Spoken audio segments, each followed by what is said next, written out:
County, we told you about 2 of those deaths. That's where they were reported. Officials are now declaring a state of emergency there, and they've even issued a curfew from 8 p.m.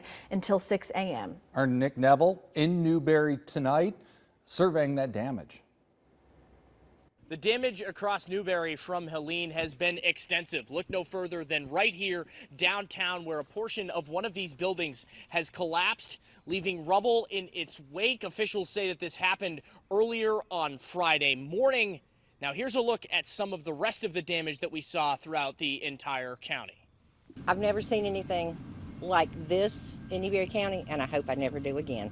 Widespread destruction. That's how Newberry County Sheriff Lee Foster described the damage brought forth by Helene.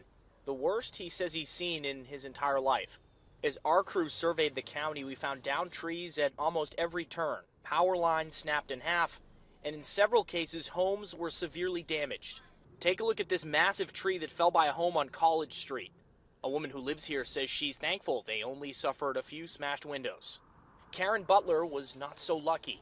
A limb fell on her Pope Street home at around 4:45 a.m. Friday, creating this gaping hole in her roof and causing rain to pour into her living room.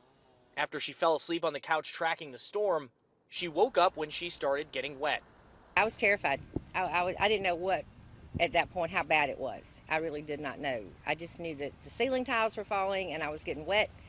And as it became daylight a little bit, I was able to really see the whole thing falling in.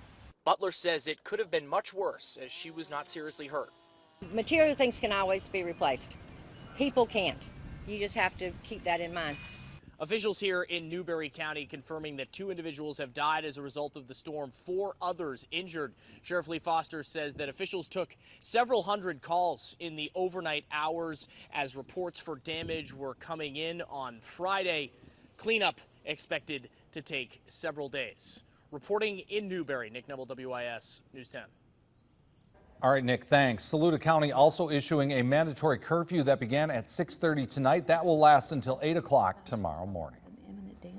We continue following Helene's aftermath. Our Derek Rush shows us downed trees across Richland County.